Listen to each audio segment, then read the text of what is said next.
भारताच्या राजकारणात महिलांचे नेतृत्व हळूहळू मजबूत होत आहे.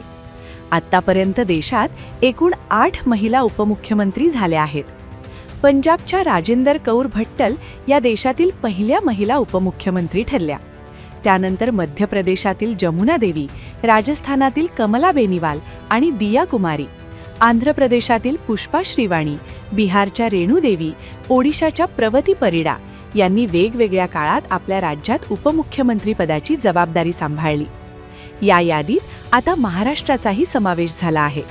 राष्ट्रवादी काँग्रेसच्या नेत्या सुनेत्रा पवार यांनी उपमुख्यमंत्रीपदाची शपथ घेतली असून त्या देशातील 8व्या महिला उपमुख्यमंत्री ठरल्या आहेत.